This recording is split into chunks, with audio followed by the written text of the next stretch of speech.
Hello friends, आप देख रहे हैं target with Chandra YouTube channel. मैं हूं चंद्रभान। तो हम लोग बात कर रहे थे आधुनिक भारत में शिक्षा का विकास कैसे होता है। तो हमने इसके कई पार्ट बना दिए हैं। शुरुआत हमने की थी कि कैसे पुर्तगाली आते हैं और पुर्तगालियों ने भारत में आधुनिक शिक्षा के युग की शुरुआत की। उसके बाद जो है डच, फिर ब्रिटिश, डेनिश, फ्रेंच। तो हमने फ्रांसीसियों को पढ़ा, अंग्रेज़ों को पढ़ा, डचों को पढ़ा, डेनिशों को पढ़ा, पुर्तगालियों को पढ़ा, शिक्षा के संदर्भ में कि शिक्षा के बारे में उन लोगों ने कितना प्रयास किया। और उसके बाद फिर हमने 1813 का आज्ञा पत्र आपको पढ़ाया, चार्टर एक्ट 1813। चार्टर एक्ट 1813 के बाद फिर आज का जो हमारा टॉपिक है, चूँकि 20 वर्ष बाद, हर 20 वर्ष बाद एक नया चार्टर जो है ब्रिटेन से कंपनी को रेगुलेट करने के लिए, कंपनी को चलाने के लिए आता था, ईस्ट इंडिया कंपनी को। तो जैसे 1813 पे आया, उसके पहले 1793 को आया था, 1793, फिर 1813, फिर 1833। तो जैसे जैसे समय बदलता है वैसे वैसे नियम भी बदलने पड़ते थे। जैसी आवश्यकता उसी प्रकार के जो है नियम बदलने पड़ते थे।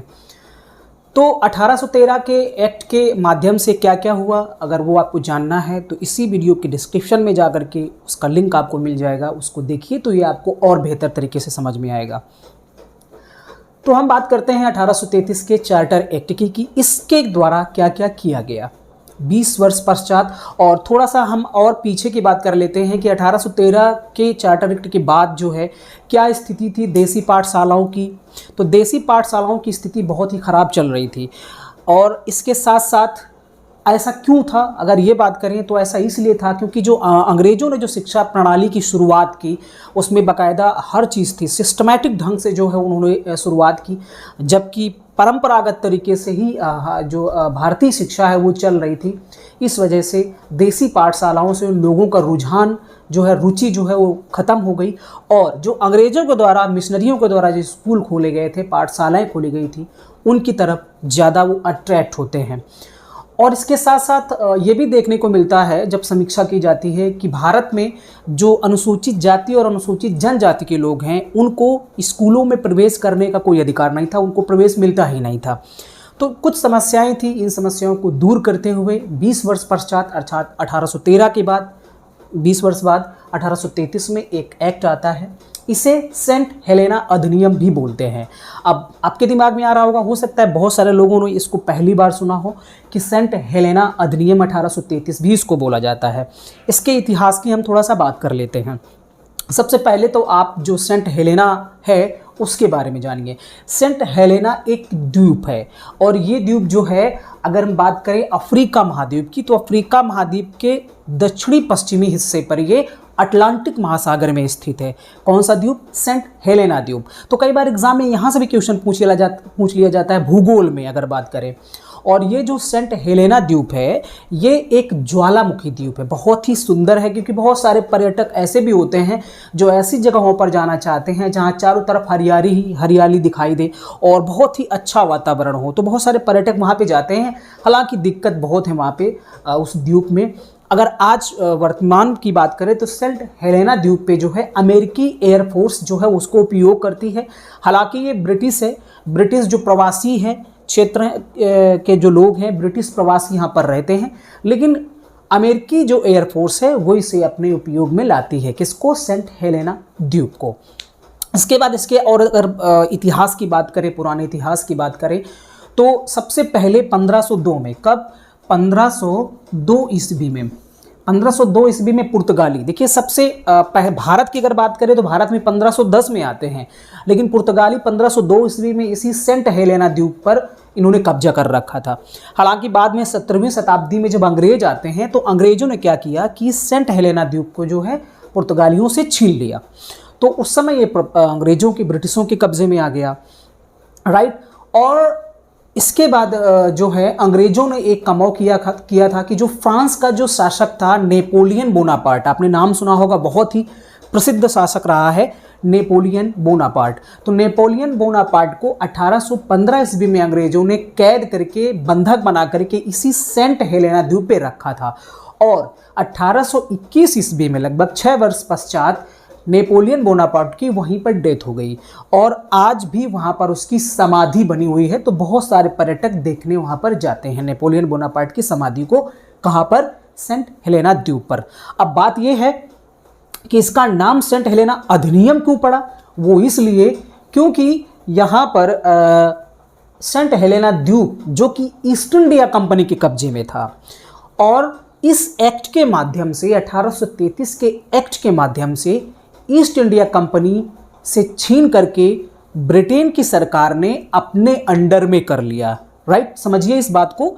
ईस्ट इंडिया कंपनी इंग्लैंड की थी ही, राइट, लेकिन बाद में वहाँ की जो क्राउन है, वहाँ की जो क्राउन थे, उन लोगों ने क्या किया, या आप कह सकते हैं वहाँ की क्वीन जो थी, उन्होंने क्या किया था कि ईस्ट इंडिया कंपनी वहाँ पर सही से शासन नहीं कर पा रही होगी, इस वजह से सेंट हेलेना द्वीप को जो है वो उन्होंने ईस्ट इंडिया कंपनी के अधीन ना करके स्वयं अपने अंडर में कर लिया था। तो इसलिए भी इसे सेंट हेलेना अधिनियम 1833 बोलते हैं। तो कई बार हो सकता है एग्जाम में पूछ ले, इसलिए मैंने इसको यहाँ पर बता दिया। राइट, अब हम लोग बात करते हैं इसमें जो कुछ धाराएं दी गई हैं 1833 के चार्टर एक्ट में, वो कौन कौन सी धाराएं हैं। सबसे पहली बात, पहली जो धारा है कि बंगाल का गवर्नर जनरल भारत का गवर्नर जनरल होगा, इस तरीके की व्यवस्था की गई। मैं इसके बारे में आपको बता भी चुका हूँ पिछले वीडियो में, एक बार मैं फिर बता देता हूँ। बंगाल का गवर्नर जनरल अब क्या होगा, पूरे भारत का गवर्नर जनरल होगा। पहले बंगाल का गवर्नर होता था और सबसे पहला गवर्नर कौन था? Lord Clive. उसके बाद बंगाल का गवर्नर जनरल बना वारेन हेस्टिंग्स, राइट, और उसके बाद फिर जो है बाद में जो वो बना William Bentinck. Lord William Bentinck Bengal का अंतिम गवर्नर जनरल था और भारत का पहला गवर्नर जनरल था। तो चूंकि ये बंगाल का गवर्नर जनरल था लॉर्ड विलियम बेंटिक, तो अब क्या किया गया कि इसे पूरे भारत का गवर्नर जनरल बना दिया गया था। तो यहाँ एग्जाम में पूछा जा सकता है आपसे, तो बंगाल का गवर्नर जनरल अब पूरे भारत का गवर्नर जनरल होगा और पहला भारत का governor general Lord William Bentinck था। ठीक है, आगे बात करते हैं दूसरे पॉइंट की कि गवर्नर जनरल की काउंसिल में या परिषद में एक कानूनी सलाहकार होगा। जिस तरीके से एक विधि का कानूनी सलाहकार, जो विधि सलाहकार बाद में मैकाले आता है, तो कह सकते हैं आप उसी तरह का कानूनी सलाहकार या मैकाले को ही बनाया जाता है जो गवर्नर जनरल को किसी भी मामले में कानून से अवगत कराएगा। तो जैसे आज भी एक विधि जो हमारा अटॉर्नी जनरल है, वो एक तरीके से भारत सरकार का एक सहयोगी होता है जो कानून के बारे में उनको बताता है। कानून के से संबंधित जितने भी बातें हैं उनमें वो भारत सरकार की मदद करता है। कौन? Attorney general of India. तो उसी प्रकार उस समय भी व्यवस्था थी कि गवर्नर जनरल की जो काउंसिल थी उसमें एक कानूनी सलाहकार को नियुक्त किया गया था। अगली बात है, चूँकि और एक बात और इम्पोर्टेंट बात मैं आपको बताना चाहता हूं कि 1833 का जो चार्टर एक्ट हम पढ़ रहे हैं, ये मुख्य रूप से हम शिक्षा पर इस पर बात करेंगे। हालांकि मैंने 1833 का चार्टर एक्ट, 1813 का चार्टर एक्ट और इसके बाद जितने भी आगे के एक्ट आते हैं मैंने सबको पढ़ा दिया है जब मैंने आधुनिक भारत के इतिहास को पढ़ाया था। तो उसका भी मैं डिस्क्रिप्शन में लिंक डाल दूंगा। अगर पूरा फुल डिटेल अगर आपको पढ़ना है तो आप वहां से जाकर के पढ़ सकते हैं। हम यहाँ पर सिर्फ शिक्षा के बारे में इन एक्टों में क्या किया गया था सिर्फ उतनी ही बात कर रहे हैं। तो अगला पॉइंट था कि शिक्षा के लिए प्रतिवर्ष 10 लाख रुपए की धनराशि निश्चित की गई। तो जो कि 1813 के अधिनियम में क्या था कि प्रतिवर्ष 1 लाख रुपए की धनराशि निश्चित की गई थी, लेकिन अब यहाँ पर क्या हुआ, इसको बढ़ा करके 10 गुना बढ़ा दिया गया। तो एग्जाम में पूछा जा सकता है कि किस एक्ट के द्वारा शिक्षा का जो बजट है वो प्रतिवर्ष 10 गुना कर दिया गया। तो ये आपका 1833 के चार्टर एक्ट के माध्यम से ऐसा किया जाता है। प्रतिवर्ष अब 10 लाख रुपए की धनराशि भारतीय शिक्षा के लिए खर्च की जाएगी। अगला पॉइंट है कि किसी भी भारतीय को, अब चूंकि मैंने पहले बताया कि भारत में स्थिति क्या थी, जाति, धर्म और वर्ग के आधार पर ही शिक्षा और भर्तियों में नियुक्ति जो है वो मिलती थी। तो किसी भी भारतीय को अब जाति, धर्म या वर्ग के आधार पर कंपनी में नौकरी करने के लिए अयोग्य नहीं माना जाएगा। किसी भी पद पर नियुक्ति अभ्यर्थी की शैक्षिक योग्यता और कार्य क्षमता के आधार पर की जाएगी। तो ये भी एक तरीके से बढ़िया काम हुआ, अर्थात वो किस वर्ग का है, किस जाति का है, किस धर्म का है, ये नहीं देखा जाएगा, बल्कि उसकी योग्यता क्या है, उसकी कार्य क्षमता क्या है, वो कितना कर सकता है और क्या क्या क्वालिफिकेशन उसकी है, ये देख करके उसे नियुक्ति दी जाएगी कंपनी में नौकरी के लिए।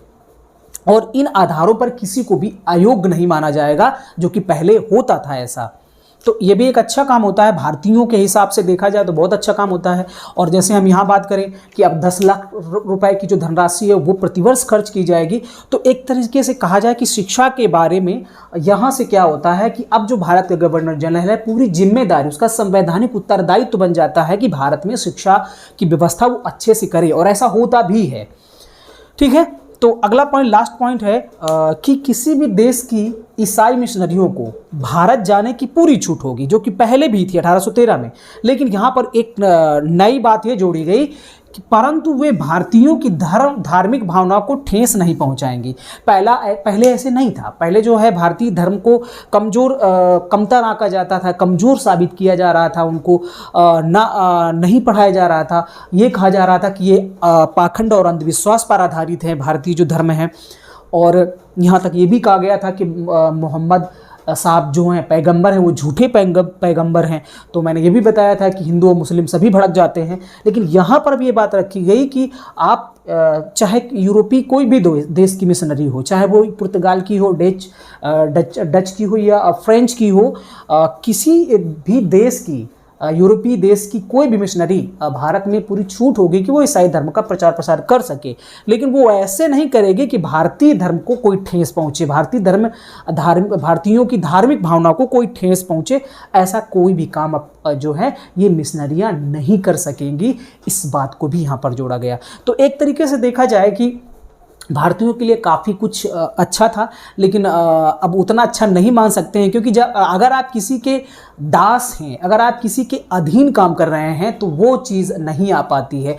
आप सपोज करिए कि अगर आपके ऊपर जो है कोई प्रेशर हो, अगर आप किसी के नियंत्रण में काम करते हो, तो आप ना तो अपने स्वतंत्र विचारों को अभिव्यक्त कर सकते हैं, ना ही स्वतंत्र तरीके से आप अपने अधिकारों की मांग कर सकते हैं, और ना ही स्वतंत्र तरीके से कोई भी क्रिएटिव वर्क कर सकते हैं। तो इसलिए कहीं ना कहीं स्वतंत्रता तो जरूरी ही थी। आप कितना भी अच्छा कर लीजिए, लेकिन अगर हमें आप दास बना के रखे हैं, हमें अगर आप गुलाम बना के रखे हैं, तो हमें ये बर्दाश्त नहीं होगा। और हमारे देश के स्वतंत्रता सेनानी बाद में आप देखते भी हैं कि कितना जो है अंग्रेजों से लड़ते हैं, और फिर बाद में हमारे देश को स्वतंत्रता मिलती भी है।